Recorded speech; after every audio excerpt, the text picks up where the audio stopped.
Hey nerds, welcome to another episode of the Nerd Rundown Recap. I'm your host, Erik Hare, and with me tonight is my main man, Darren Stemple.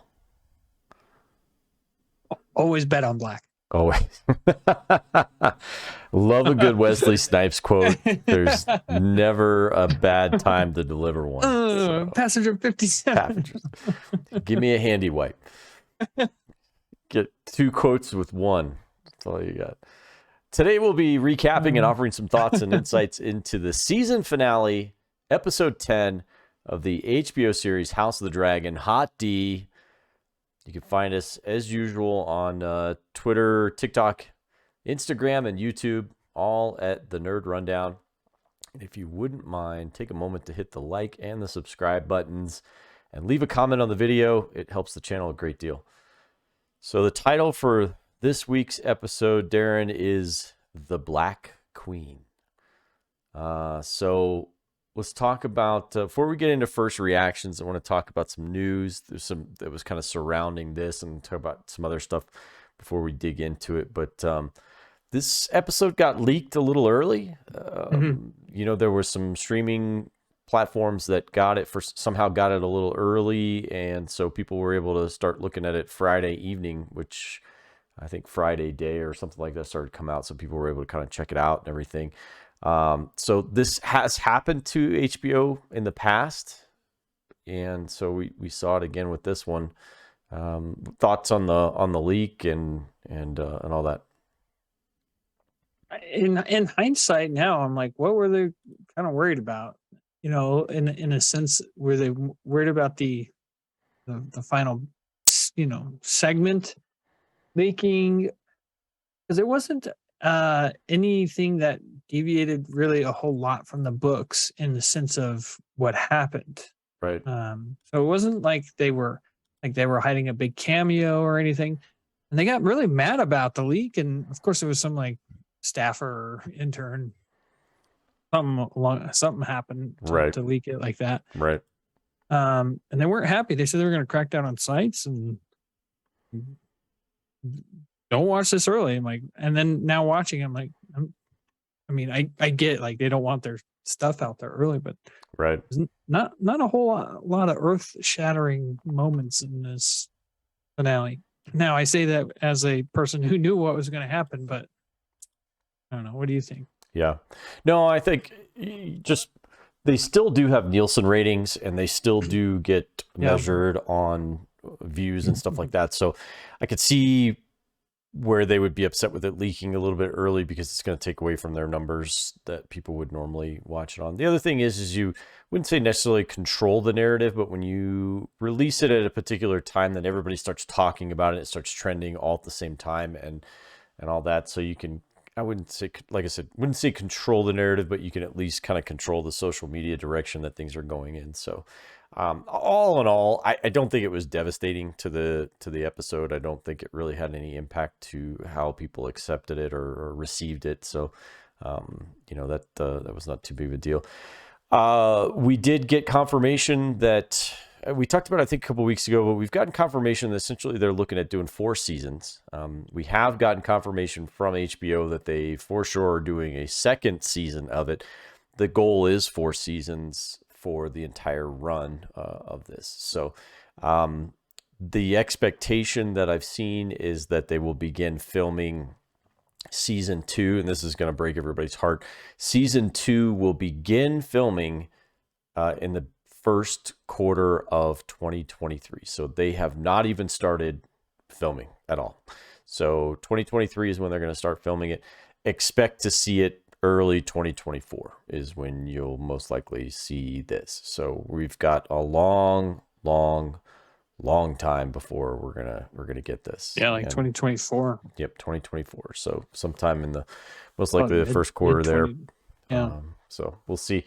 So a little bit of a disappointment, but the other news that we have is there are several. If you're enjoying the Game of Thrones multiverse, I guess at this point, are we talking about it, or universe? There are a couple of other production stuff in the works. We've got the much anticipated Jon Snow series. Right now, it's currently just going by the name Snow.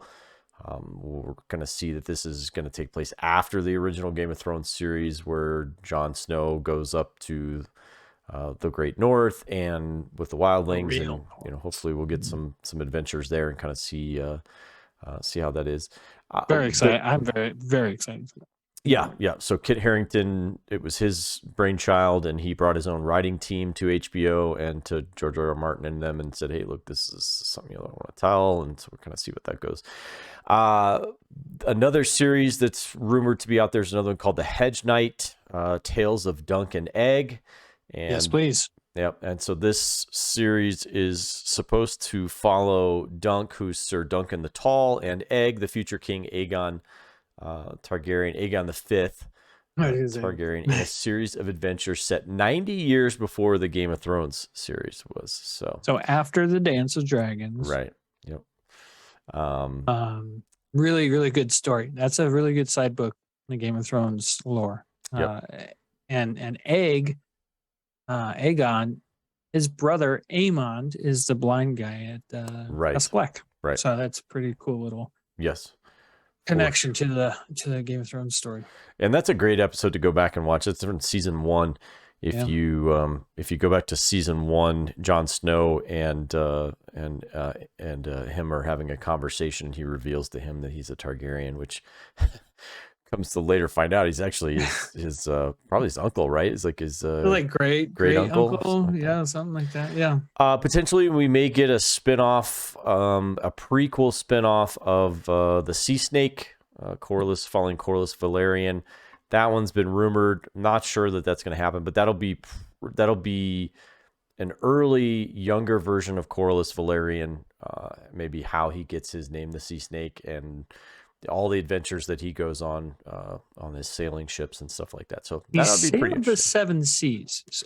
Yeah. So his throne room is like a treasure room, and it's got all these trophies from his excursions around the world, which is how he made his fortune. I was not excited for that story until this show, and I got to see how cool the Velaryons are. I don't know if the same actor would show up, if it's going to be a younger version. It's going to be earlier. It's supposed to be it's supposed to take place before, potentially like maybe even before he settles down with Rhaenys. Right. But and maybe it's that it's like shows his excursions across the world. I would love to see that now. Seeing him and I think that would be kind of cool. Another one that we're supposed to look at is potentially one called Yeti, and maybe another animated project. But there's not a lot of information. There's not a ton of information on those two. So they're just some animated projects. Rumored to be a Game of Thrones Broadway show potentially could be coming. I can do this all day. Yeah, right. So we'll see how that goes. There were a couple of other projects that were out there. There was one that was rumored to be based in Flea Bottom, and kind of talk about some other stuff there. Not sure what's gonna.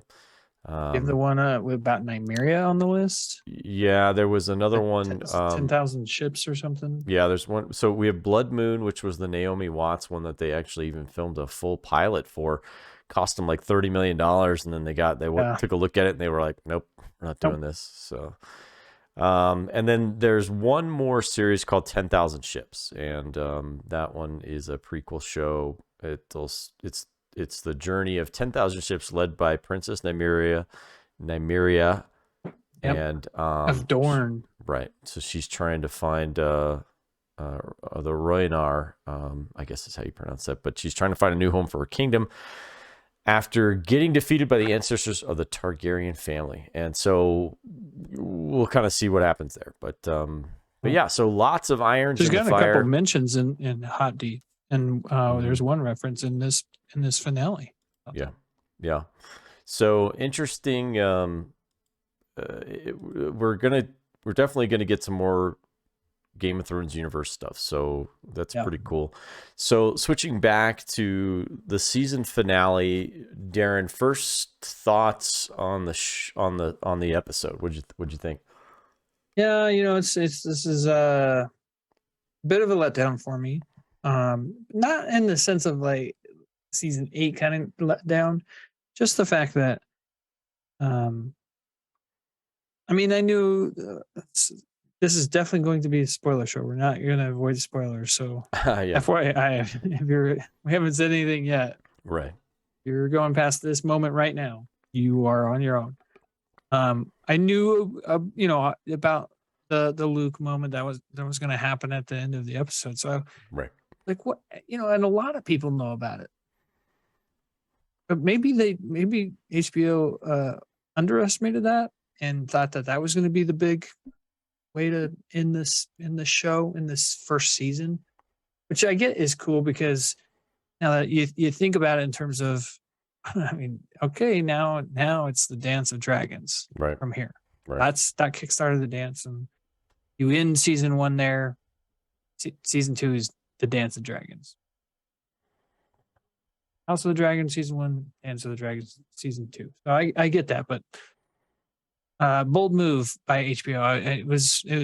It did show Rhaenyra as maybe probably the better ruler over Aegon, as she was patient throughout the episode.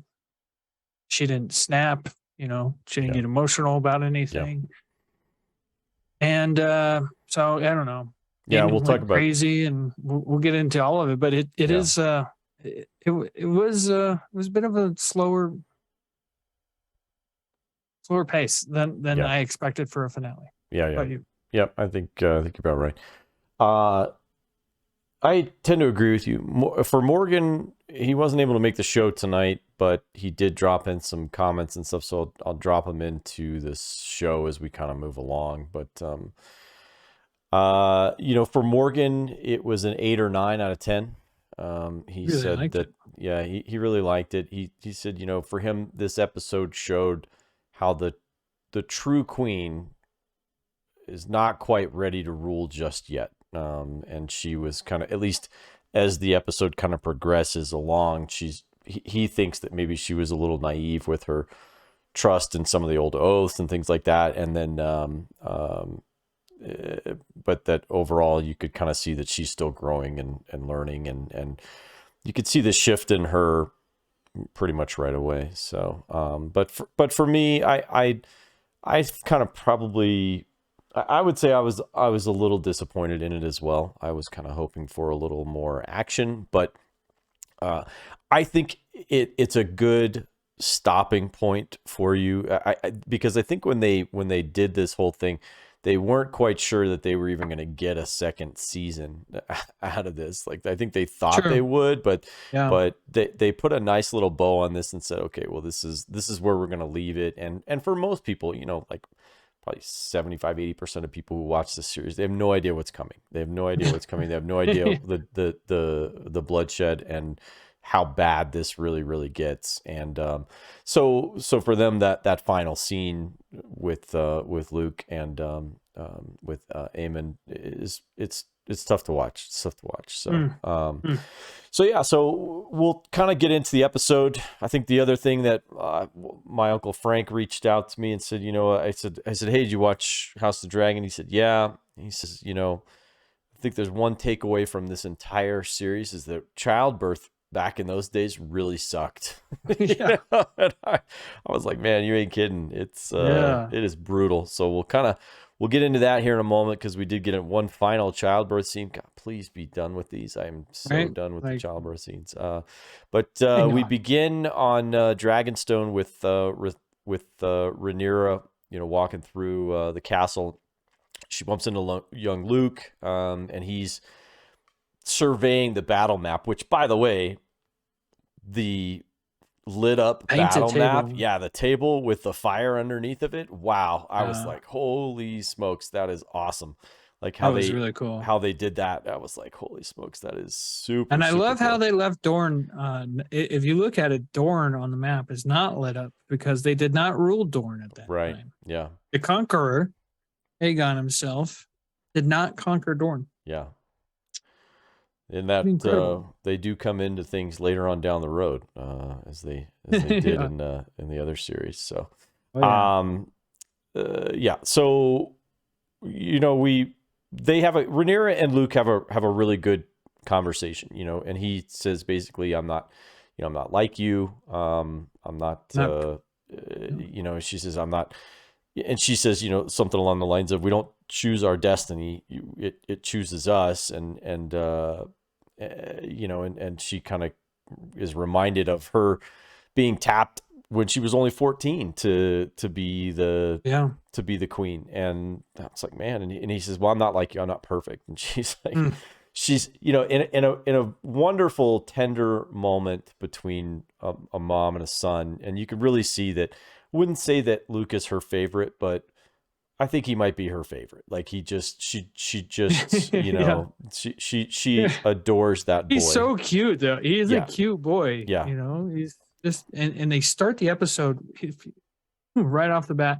He's the first person you see in the episode. So it's kind of you see this episode from his perspective. Right.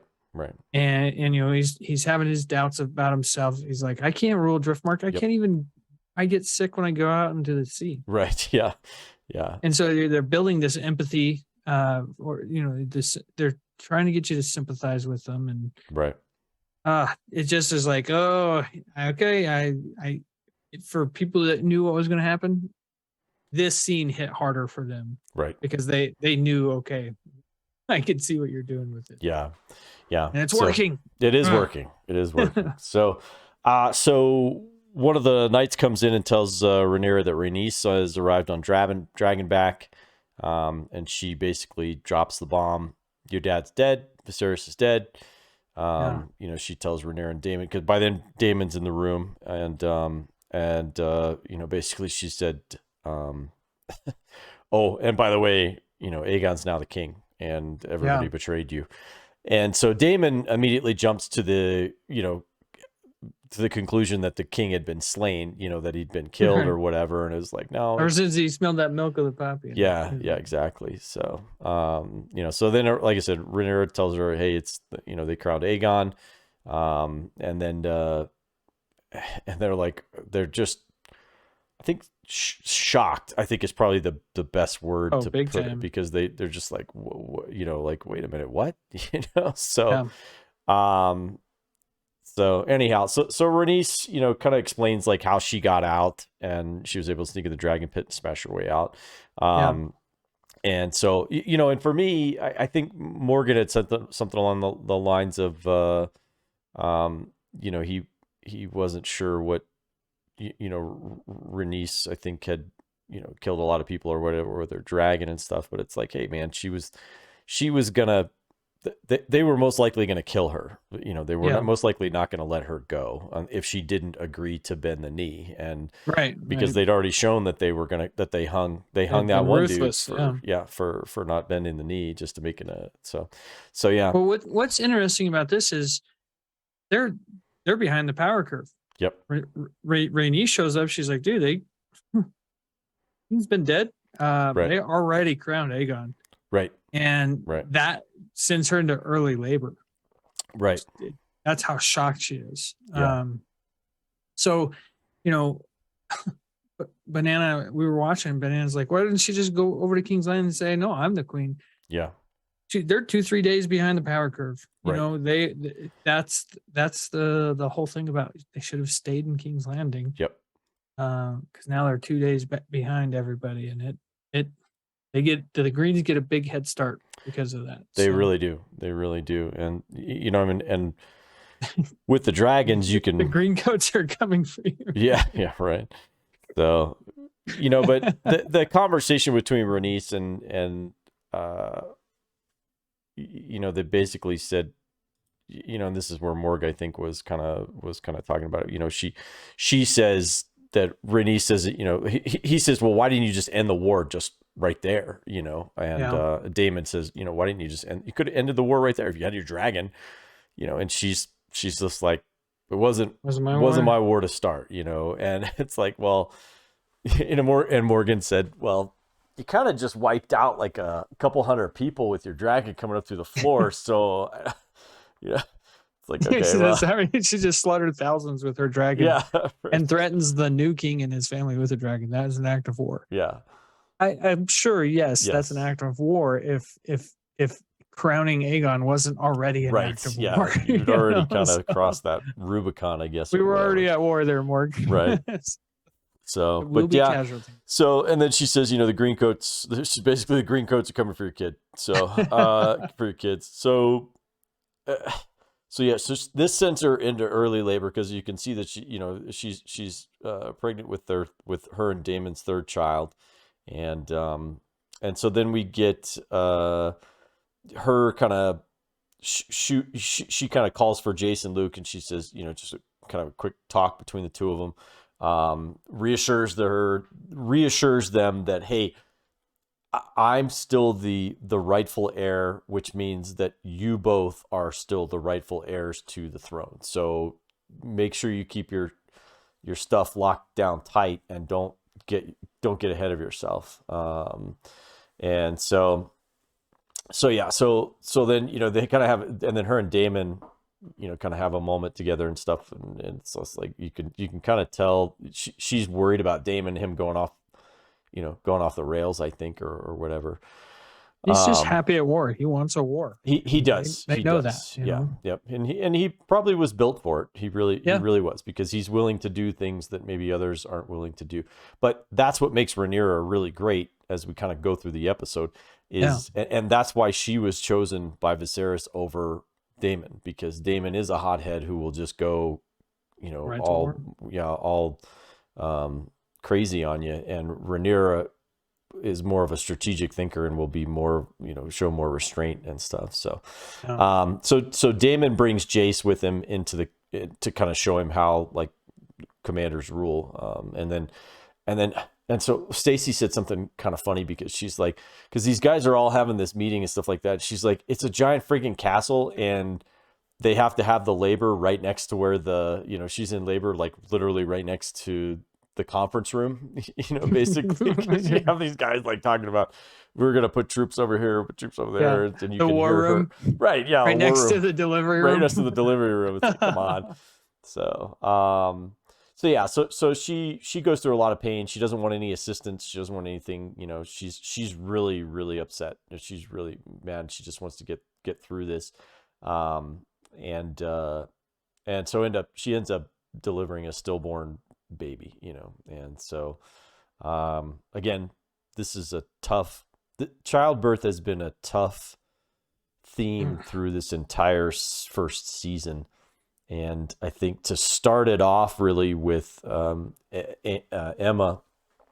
Viserys's first wife, delivering their baby and then ultimately succumbing to to things, and then having Rhaenyra deliver her final baby as well, is an interesting way to bookend the season, if you will. So to end on a stillbirth, and then to start with a stillbirth and to end with a stillbirth is pretty painful to watch, and it's been tough. It's been really tough, and I thank God for C-sections. My wife had 2 C-sections, so three C-sections actually. So and it's just it would have been really rough back in the day to go through that type of stuff. So.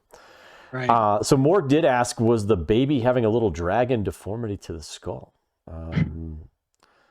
No, but it does. There is this like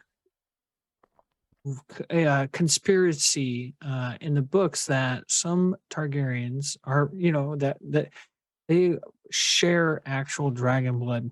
Like back in the way back. Yeah. That's how the Targaryens got to be able to control the dragons.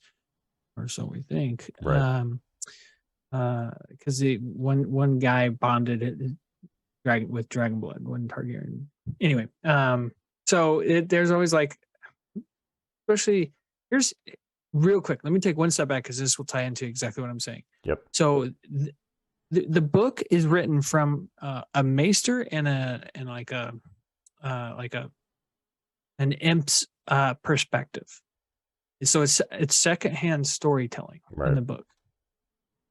And so any changes to the show from the book are actually kind of justified in the sense that like this is the straightforward telling Right. of the story.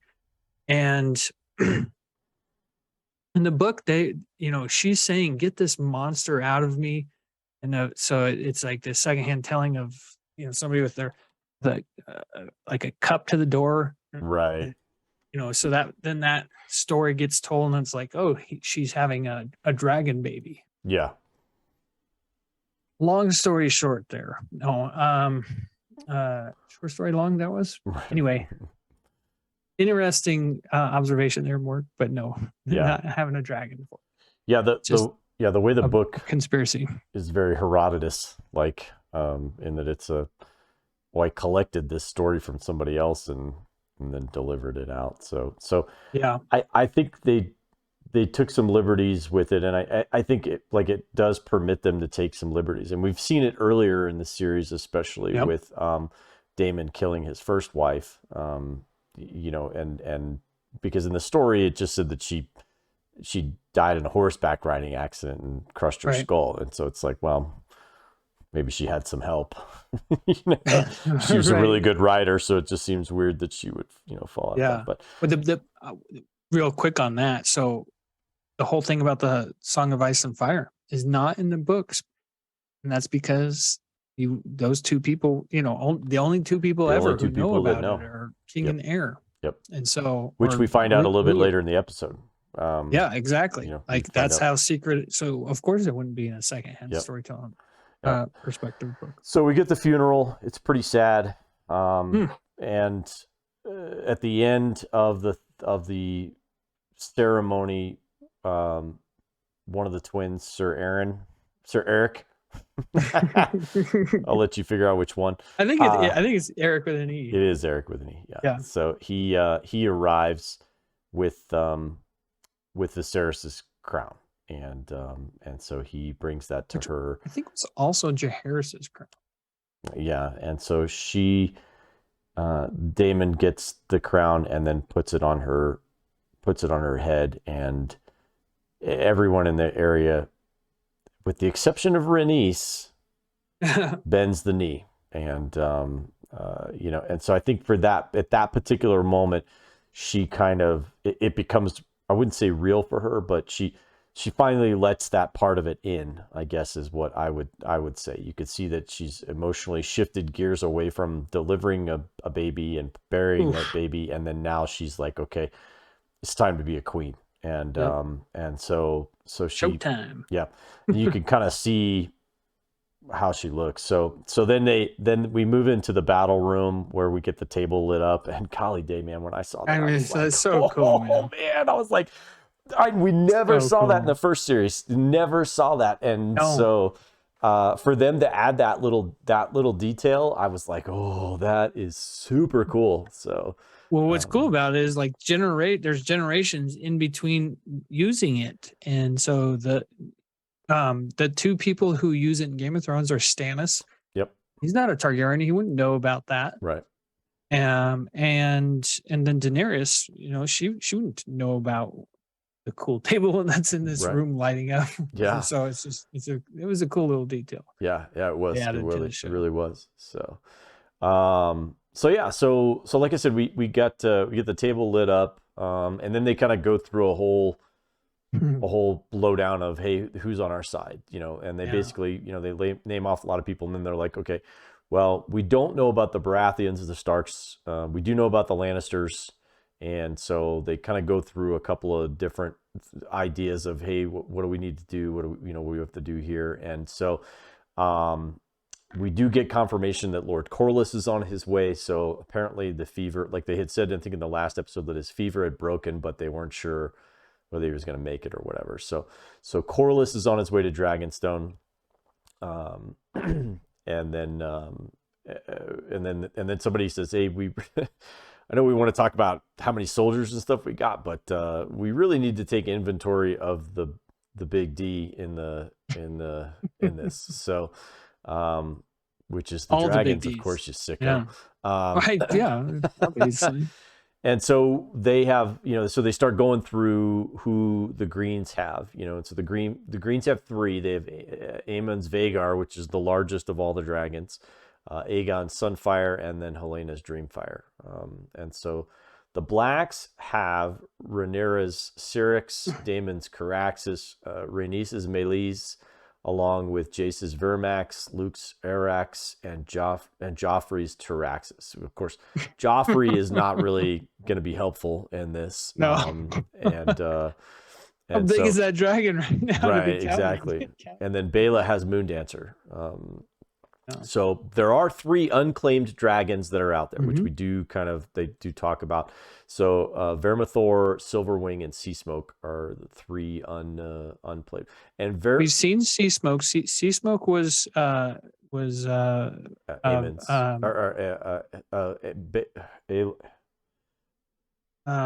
Valera. Yeah. Oh man, Corlys's son. Yeah, Corlys's son. Rhaenyra's ex-husband. Ex-husband. Laenor. Yep. Thank you. Yep. Oh man. Yep. And Vermithor. So Vermithor is the oldest dragon alive. Yes. And he's the second biggest. Right. And he was Jaehaerys's dragon. And Correct. since Jaehaerys has passed, nobody has been able to claim him. In fact, yeah. Anybody who has tried has died. Yeah. So, Rhaenyra points out that, hey, none of our dragons have been to war. So, and that includes both sides. Neither one of these sides their dragons have been to war. So, you would think that Caraxes has been to war. Yeah. The Stepstones. Yep. Well, I didn't think that was all the way true there, Rhaenyra. Yeah. So Daemon wants to go take all the dragons and basically surround King's Landing and get it done. Like, he just wants to chop the head off right now and go after Get her it. done. So, yep. And everybody's kind of like, and Rhaenyra's like, let's pump the brakes, bro. Let's kind of see. This seems a little reckless, So she kind of sees. Let's just kind of see what we can do. So, which is a interesting contrast to Alicent being the one who didn't want bloodshed in her episode previously. Right. So, cool little dichotomy there. Yeah. You can see that both of them are hesitant to kill people if they don't have to. Is there a way is there a third way here? Can we figure this out? And avoid any bloodshed. So, so with that, we get interrupted that the Greens have arrived, and so we get another tender moment between 2 men that have a lot of latent homosexual tension. I think Daemon and Otto. Real quick, in that last scene, is that the scene where she talks about she doesn't want to rule over ashes? She does say something along the lines to him. I can't remember when it is. Yeah, I'm not sure. But I want to make sure we don't pass over that, because that's a big line that ties her to kind of how Daenerys thought early on, is she didn't want to rule over ashes. Yeah. I thought that was the discussion that she and Daemon had just together. Yeah, I couldn't remember. I just didn't. I wanted to make sure we didn't pass by that moment. Yeah, so. I think that's the time when it's just the 2 of them together, where she tells she okay, we'll get to it then. Yep. Get to it then. So Otto arrives. Daemon's clearly hot. He's ready to go. He's got a Loki bony. Rhaenyra comes in on dragon back, and Otto's not really too thrilled with that. And then he, as a slight, says Princess Rhaenyra, refers to her as Princess Rhaenyra, the hand. And then goes into, some guy starts talking about the titles and all that stuff, listing Aegon's terms and all that. And so Rhaenyra, to her credit, listens to, what Otto's got to say. And Daemon's kind of pacing, I guess, back and forth, and then Otto kind of mentions the Starks, the Baratheons are considering Aegon's generous offer.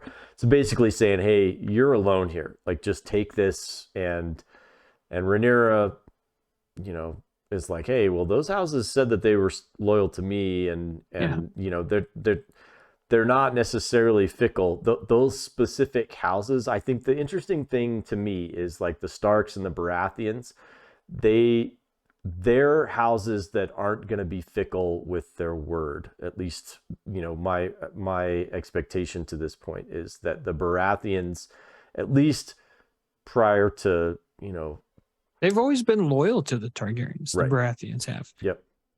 Which is weird because in Game of Thrones, Stannis obviously is very against Targaryens, Right. and so that gets broken at some point. Well, and the Mad King does a lot of things. Like he breaks a lot of stuff. So yeah, totally. But the Starks and the Baratheons to me seem like families that would honor, continue to honor their. He even says there's never been a Stark who's forgotten their oath. Right. Yep. So, and we've seen how honorable Starks are. So. Right. Yeah. And then, Otto basically Good throws assumption. it in her face and says, she says that they swore oaths to me. And he says, well, you were the heir until your father had a son. And it was like, ooh, burn, I guess, or maybe it's not quite the burn you think that is, Otto, just because think because he's a son. Yeah, exactly. So Rhaenyra does something friggin' awesome. She walks up to him and she pulls his hand pin off and she goes, Badge.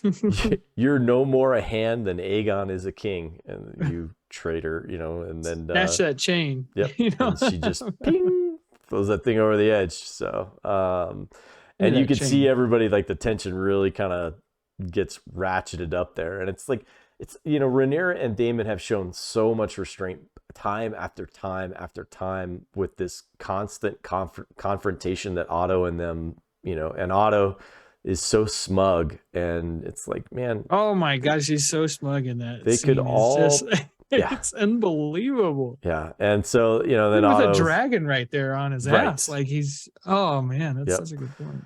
And so then Otto hands her a page from the book that she and Alicent used to read together, and the history book that her and Alicent used to study together and stuff, and then he's like, let's all be friends, and bold move, Cotton. yeah, exactly. And Daemon's like, he like draws his sword and he's like, I'm not having this, and again, Rhaenyra, she's just like, what, I'll consider your offer, and that's it. And then he sends Otto on his way. So Morg said that he thought that was a little too risky to send Otto himself, and with the Grand Maester, but he felt they were too high a value targets. But he did like how they brought the page from the book. It was a nice way to tie the two episodes together. Beginning of the episode, basically beginning of the season, the end of the season. Yeah. So well, and you know what, in that world, messengers are not, supposed to be murdered. Like if you do kill the messenger, well, so that's exactly what we get. So and again, we'll get to that. We'll get to that too, because but you're absolutely right, because that is done very specific for a very specific reason. The sending Otto and sending the Grand Maester there is done for a very specific purpose, where it's like, hey, they are emissaries and they get free. They get free travel from here to there because I expect my people to be given the same benefit of the doubt. And so later on, we'll see that that's not necessarily reciprocated, but not in the way that you think. So, so then we kind of go back to the war room. Daemon keeps pushing the whole dragon stuff. And then this is where we get the line, where she says, when dragons, there it is. Yeah. When dragons fight, everything burns. And and then she says, I do not wish to be the queen of the ashes. And so strong. Yeah, for sure. Because she really takes her oath. And again, this is where the dichotomy between Otto and Aegon is really going to come in, because although Otto does want to avoid war, he believes that if she's crowned queen, the realm will fall into war. And so he's trying to avoid a greater war that way. But he has to know that it's going to happen anyway. Like for him, there's no way to get around it. And Rhaenyra's like, He's hey, okay with going to war because it will directly benefit his family too. correct. You know? Yeah. Oh. Yeah. So, but he, he thinks war is going to happen no matter what, whether if Rhaenyra becomes queen without Aegon being, crowned king, Yeah. he believes that the realm will fall into war. And then he knows that if he takes the actions that he has taken, again, the realm is going to fall into war. So, but Rhaenyra, again, she has the best of, I think, her father and a little bit, but just a smidge, well, not a smidge, but a good helping of her Uncle Daemon aggressiveness in her, whereas Viserys never had that. He never really should have been king, if you will. So, right. And so Rhaenyra has that. She's thinking of the realm. Ruthlessness. Yep. Yeah. She's thinking the patience. big picture. She's looking at the big picture, and she's like, I do not want the entire realm to burn here. Like we need to try and figure this out with as little consequences as we can possibly do. So, she kind of explains that it's her duty to unite the realm and not sit on the Iron Throne at all costs. Like burn it all, I don't care. I just want to sit on the Iron Throne. That's not how she rolls. So, which is, and so, really, this is such a strong scene from Rhaenyra because it shows just how much she believes in the prophecy that her father has passed down to her. But she's finding out right now it really was just heir or ruler down to heir that gets to know this. She just figured maybe he told him that was a big mouth and told Daemon at one point. Right. And he chokes her not because because he's a psycho, yes, but right. He chokes her because she thinks he's, fantasizing about, all these prophecies that Viserys was telling her. But man, can you imagine having that kind of weight on your shoulders all of a sudden? Now you really know it's just like you and your heir are the only ones who need to know. Well, and so what ends up happening there is so they're having this conversation in front of everybody, and Daemon kind of snaps at her in front of everybody. Says, the enemy has declared war. Like we are at war, whether you choose to execute on it or not. And then he says, "What are you going to do about it?" And so she does the very queenly thing here, or like what a good leader does.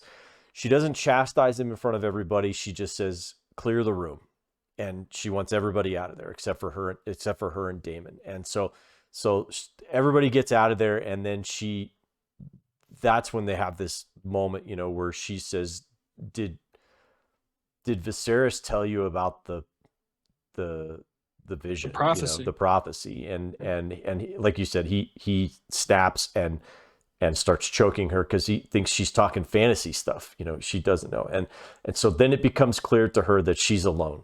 Like she is alone with this knowledge, and her alone, are going to have to bear this burden that weighed so heavily on she's really concerned about the Song of Ice and Fire, and rightfully so. Like this thing is hanging over them. It's looming over the true heirs and stuff. So it's really what got her away from being wanting to be the girl who like sails off and does adventures to being like, okay, I'll be the heir. Yeah. So Morg said Daemon choking her was pretty crazy. He says clearly upset he never learned about the secret. And then he said Daemon knows he's in deep doo-doo. The queen is going to have the dragon come out now, is what he thinks. So I think, like you said, I think he was more mad about it was like fantasy stuff. I think, come on, get serious. I think he is concerned that she's going to be like Viserys and not take any action. And I think he's worried that she's more Viserys than than anything. And Right. and so, but Damon does know he's kind of in big trouble, that he maybe stepped over the line there, you know, a little bit and Right. stuff. But Rhaenyra's, I don't think she's got, you know, I think she's got bigger fish to fry at this point. So to where it's really going to cost Damon anything. So, you know, and so basically what it comes down to is we really have two moms that are, you know, two mothers that are trying to do the right thing for their kids, you know, is really what it comes down to. But, and all these other people are trying to vie for this different stuff and everything. But now we're on the precipice of a gigantic war. Good word. So, yep. So, so then we move to, what do you know? Lord Corlys is back. He's alive. He's alive. And so, you know, Rhaenys wakes up and she's pretty pissed, you know. She's like, we lost everything. There's a new king. Your brother is dead. Jamin chopped his head off, you know, and then she explains to to Corlys, like, what your brother did. You know, your brother tried to steal your house and got his head chopped, and then he called the princess a whore and the queen a whore, and that her kids were bastards. And so he's like, meh, all right, that's fair. You know, that's fair. I could see why you would probably lose his head for that. So mess around and find out, dude. yeah. And so, you know, so Corlys basically is kind of like, you know what, you're right. My thoughts of the Iron Throne have brought us to this. He says, we'll just go back and we're not going to pledge allegiance to anybody. You know, we're just going to go back to our castle and just ride this thing out, I guess, is what we'll probably end up doing. And Rhaenys is like, you know, you don't understand. Like, if Aegon is king, none of us are safe. Like anybody, all of us are a direct threat to his rule. And then he says something along the line, and then she says something along the lines of, Rhaenyra is the only one. Rhaenyra, that whole room of men wants to go to war and wants to put everything to ash. And Rhaenyra is the only one holding this realm together. And I thought that was a really cool scene. What'd you think of that one? Like again, Rhaenys hasn't had a ton of stuff, but man, when she does, it's like, boom, Yeah. you know, like, it's been great. Power. Yeah. Power, Really, for really, sure. really, yeah, really, really powerful. I mean, it's an important scene because what follows it is Lord Corlys coming down and saying, "Hey, okay, I'm in black. I am for the blacks." We're considering, but yes, he is now. Rhaenyra has control of the largest navy in the world, Right. along with for sure now having Melis Yep. instead, because she gave him that side eye that first time he said Yep. her dragon. So that was a big scene. Yeah. And he says, you know, but then she says to him, she says, hey, you know, you're honoring me. And she says, but I'm not going to be the first blow. Like, I'm not going to strike the first blow in this Right. thing. Should this go to a full on shooting war, I'm not going to be the first one to pull the trigger on anything. And again, foreshadowing, you know, things that are kind of to come. So, and so I think Corlys, I think Corlys appreciates that. And so he kind of says, hey, we can blockade some stuff. We can cut off the trade. We can do all that stuff to King's Landing. We can really kind of isolate and neutralize King's Landing and kind of maybe, I don't know if you will, isolate them away from everything else. So, and then Rhaenys is like, hey, and I'll take Melis up and I'll patrol that area too. And it's like, oh, yeah, that's awesome. Yeah. You know? Yeah. Yeah. So, so basically, you know, they're basically trying the old Cuban Missile Crisis, you know, which actually I think is the anniversary of the Cuban Missile Crisis right now, coming up here pretty soon. But the Cuban Missile Crisis, where it's a blockade, you know, they essentially are going to try and blockade and isolate King's Landing and starve them out, is what their thoughts are, or at least try and isolate them. It's a good plan. It's It is a good plan because there's no bloodshed here. Like they're not going in and slaughtering anybody. They're just gonna, try and see if they can force them out of or maybe get better terms out of them to see what they can do. So they're looking to try and force them out, surround the Red Keep and force the Greens to surrender. That's really what they're kind of up to for. But they really need confirmation from the Starks up in Winterfell. They really need confirmation from Storm's End. And then they need confirmation from the Eyrie. So Jace says, "Hey, I'm gonna go up north. I'll hit the Starks." The boys are like, "Hey, send us." They're originally gonna send ravens, and I think Jace says, you should send us. Dragons are way faster than. Yep. And plus, again, we talked about this earlier. We have this emissary deal where it's like, hey, you send these people out and they're emissaries and stuff. So Jay says, I'll go up and hit the Starks, and then I'll go over to the Eyrie and make sure that we're good there. And Luke's like, all right, I'll go down to Storm's End. It's not too far away, to talk with Lord Boros and make sure that they're still they're still on board. So the next thing, we kind of cut away to the 3 dragons taking off. So Rhaenys is off to patrol the Gullet, and then the boys are headed off to go to their respective journeys and stuff. So we cut to a scene that I thought was really, really interesting. Okay. And that's one way of putting it.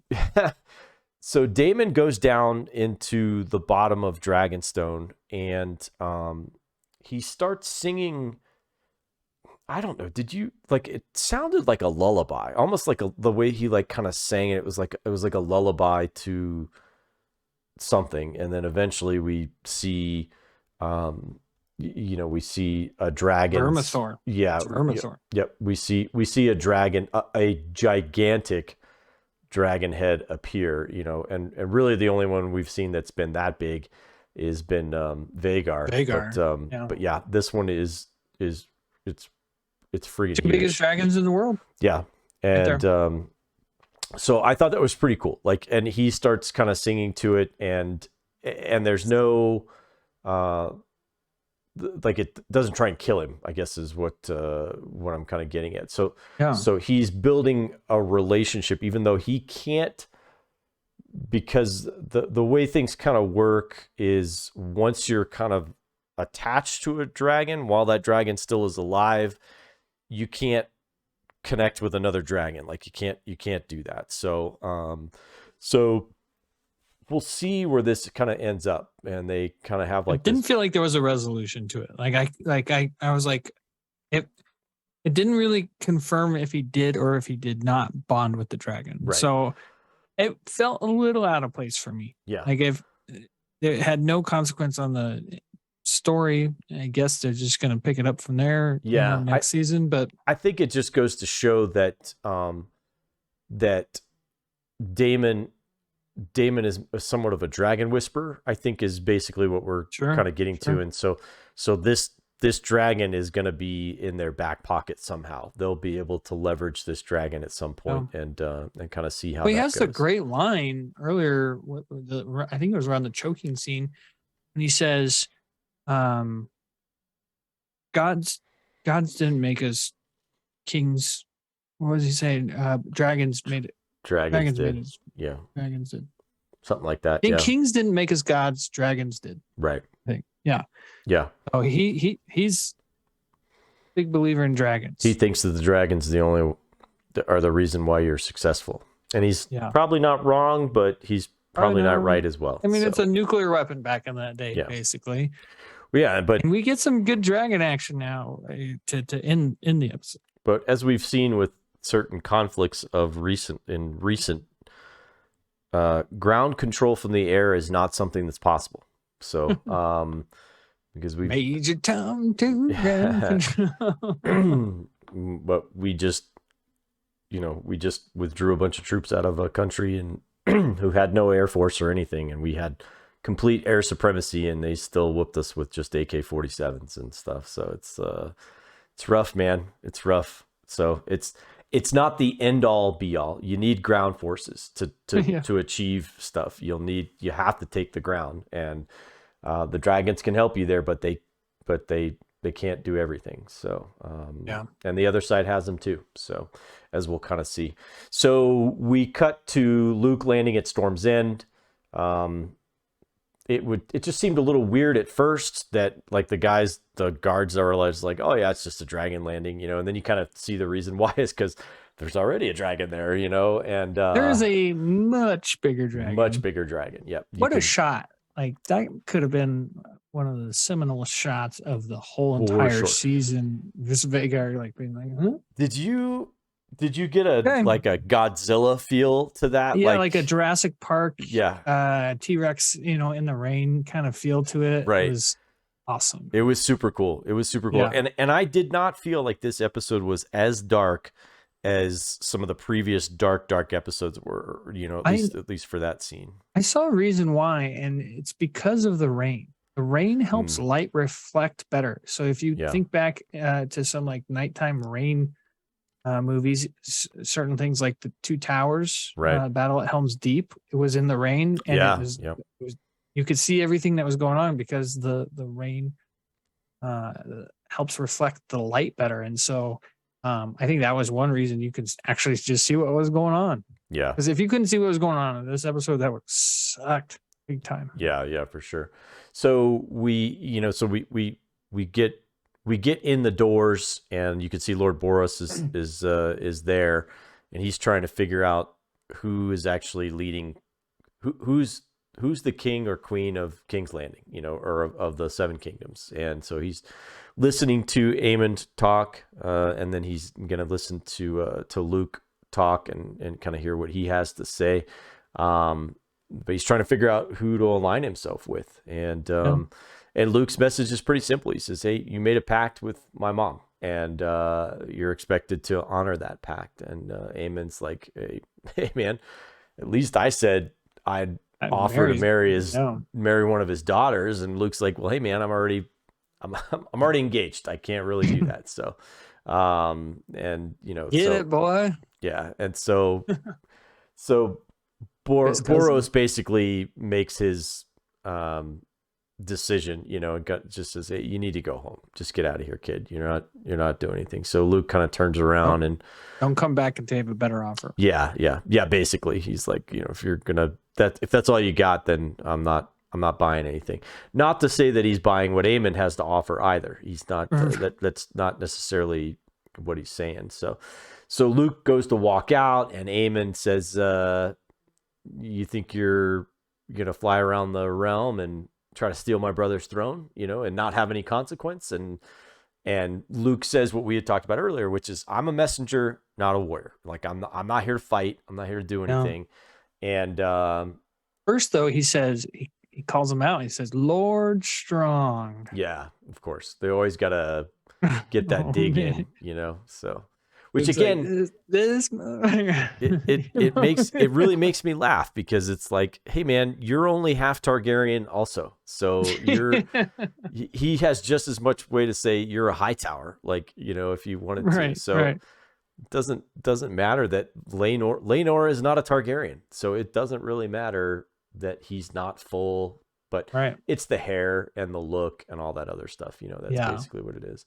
So Aemon and them kind of, he talk smack, and then basically he's still bitter about the eye, is what it really is. He's he still is pissed about losing his eye, so he tosses a blade at Luke's feet and says, cut out your eye,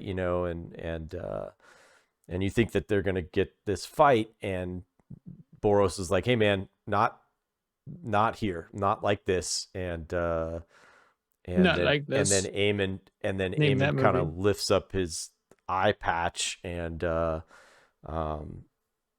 you get to see that blue gem in his eye socket. Yeah, and it's like, oh my gosh. Looks like it would hurt getting it. Yeah. It didn't look like it was polished. No, not at all. But man, was that cool a little looking. Jabby. And did that feel to you like Night King-ish? Like because that blue color was very not that I'm saying that I he get what you're becomes the saying. Night King or anything Yeah. along those lines. I'm not That I'm blue not does kind of represent ice. yeah. It just was really cool, like the Night Kings and really just the White Walkers blue, that icy blue Yeah, when look, their eyes turn blue. Yeah, that's a good point. Yeah, Yeah, I just thought that was really kind of cool. So I did not catch that. yeah, so Boros, is like, all right. So Mork said, when the kid shows up at the storm, and it was awesome.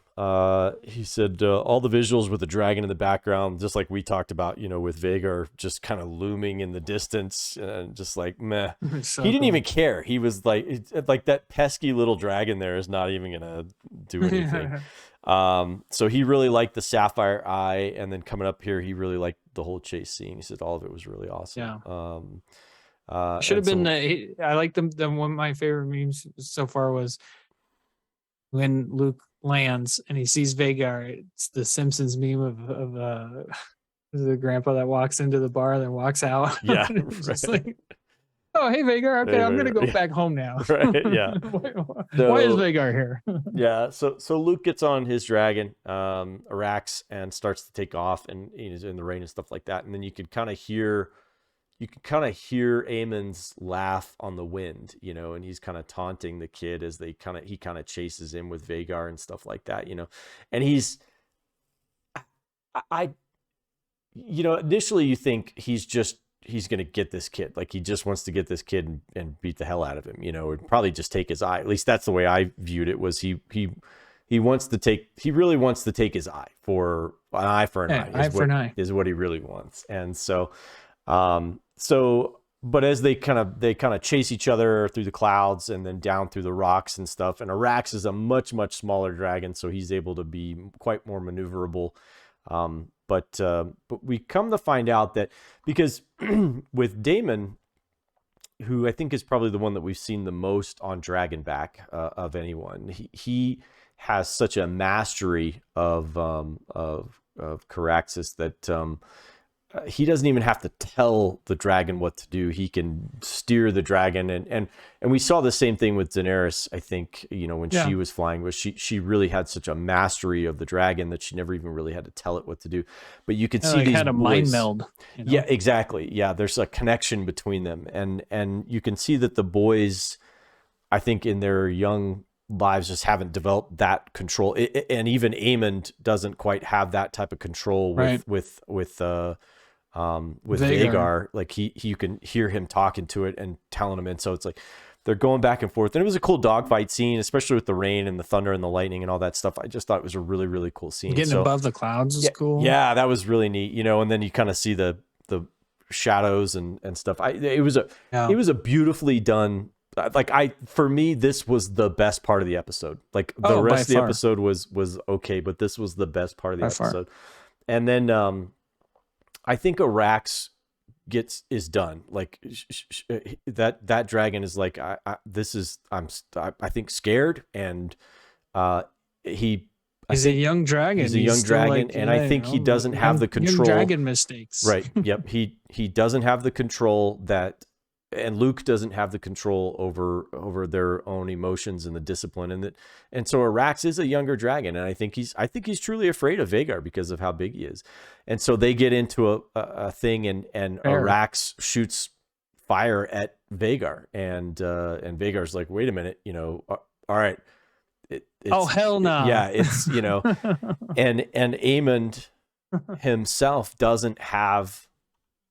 He loses control of the dragon also, and so now we've got two dragons riding with two kids on their back, and neither one of them have control over those dragons. And so many points about this. Okay, so first off, early on in the season, Viserys says it's an illusion that we have control over the dragons. Yeah, so there's that. Oh, that's a good point. That's in the back of our minds. Yeah. And but you think he's speaking metaphorically, so to speak. They make it sound like he's speaking metaphorically, right? But it's literal. It probably is both. It's literal and metaphorical. Yeah. Well, you want to think you have full control over your kids, but man, the kids will have their mind of their own. Yes. Too, and they won't all listen to you all the time. So Yeah. I get it. And so then, what do you think is going to happen when you are pretty much taunting you and your dragon are taunting this other dragon, Right. and then you're laughing at him. Of course, the dragon's gonna be like, "Okay, I'm gonna impress Dad right now." Yeah. So dragons will not be autonomous in their thinking, but they will Right. have their own thoughts. And if I got burned in my face from fire, I'd go after the Be a little little upset bastard too. Yeah. Yeah. So then we get to the final scene is that Vagar comes out of the clouds and just chomps Arax in half Him. and just Man. eats him, cuts him in half, kills Luke, and so we have our first it's the first blood. It's the first blood of the war, and whether Daemon meant for it to happen or not, which I truly the way they did it is, you can hear him. He's like, no, no, Vagar. Like he's fighting against this dragon, and so you can kind of see, and so it's okay. So how is Aemon going to go back and play this? Is he going to take ownership of this and be like, yeah, I killed him, and what of it? That type of thing. Well, it is a change, and so again, this kind of goes back to the whole secondhand storytelling perspective from the books. He takes credit for it. He's like, yeah, I meant to do that. Yep. So it is that the story that got to the right to the maester or to the imp that's his name is Mushroom. They're the ones telling the story. Right. Is this actually really what did happen? Right. And now he goes back and he's like, hey, I can play this two ways. I can own it, or I can be sad about it. Right. And he goes, I bet he's going to go back and own it. I imagine that he is, and he's got a long flight back and to really think about that. So we see the next scene is, the end of the episode where, back at Dragonstone, and Daemon slowly walks into the room and delivers the news to Rhaenyra, and you can see she walks towards the fire, which I thought was really interesting. Very, because they are, the house of the dragon, the house of fire. She walks closer to the fireplace, and you can see that she's just broken. Because again, we alluded to it earlier that Luke is most likely her favorite of the boys. He's the tender-hearted. He's yeah, and so losing him, if you were gonna lose any of them, losing him was gonna be the most painful. And to have it basically right out of the gate be, this is how it's gonna be, you can see that she's just broken in that moment. She just is absolutely broken. And Emma D'Arcy in this is just, without one word being spoken, she radiates just a bunch of different emotions all at one time. Just the sadness, the grief, and then she spins around, and you can see that she is hardened, and her resolve is now locked in. Like she is, it's, I hate this term, but it's on, like she's like, it's on at this point. And you can, and then you just know, it's like, oh crap, like, I think everybody says that at the end though. I don't think you can help it. When she turns around and then she gives that final look, you're just like, yep, it's on. Yep. And so war is officially here in Westeros. So war is upon us. War is upon us. So final thoughts on the episode?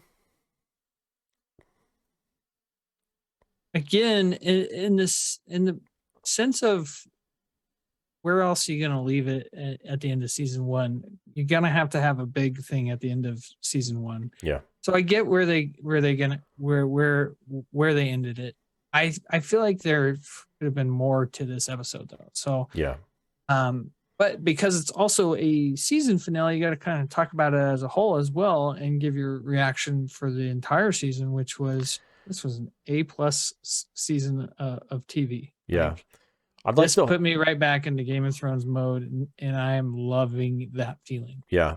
I think we should definitely do a recap from the recap, like maybe next week we'll do a final maybe a final Yeah, like episode. a review. Yeah, just a review of the whole series. I like that. Kind of talk about that. So, Yeah. but yeah, If Morg's available too. I like, Morgan and maybe even Meg can hop in and help us on this one. No, so, Meg. We don't want to be corrected. Right. Good do. Good dot. Anyhow, I really liked. I told Stace, we were talking about it. I said, I know I've read part of the story about how Aemond, kills Luke, and I liked the creative change there. I really do because Aemond, about it being a mistake. Yeah. At this point, Aemond's never killed anybody. He's never done anything like that in his life. Like, he is a tough guy, and but he's only done it in practice. He's only ever done it in against Sir Criston. He's only ever done it in tournaments and stuff. So he's never killed anybody. He's never drawn any blood from anybody like that in vengeance. And so I thought it was a nice touch. I really did. That they made it seem like it makes Aemond, at least to me, it will add layers. It makes Aemond more human. I just feel like, he's still bitter about the eye. He's still upset about that, and rightfully so. I mean, he got his eye taken out. Why wouldn't you be angry about it? But his intention was never to kill Luke, I don't think. He was just going to teach him a lesson and maybe take his eye. He may have had that in his mind, or at least to scare the kid and doing it. But so I liked that. I thought it was good. Overall, I did like the episode. It's not my favorite episode. It's not, I think we talked about, you said maybe Morgan gave it a pretty good score, 8 or 9. So ranked, I had my bottom 3. That's what I was going to say. You had said it was in the bottom 3, and I would definitely, I would dispute that. I would definitely say that it's not in the bottom 3 for me. I would say this is probably episode 5 or 6 for me in the stack, if you will. In the middle. So, yeah, I would put it squarely in the middle of it. It was not my favorite. And Morgan had it in his top 3, so now we got bottom, middle, and a top. Yeah. So we'll definitely cover more in the final recap of the series and stuff next week. But man, this has been great. Darren, your insights into this are just spectacular, man. I really, really love talking some hot D with you, and really enjoy the time together.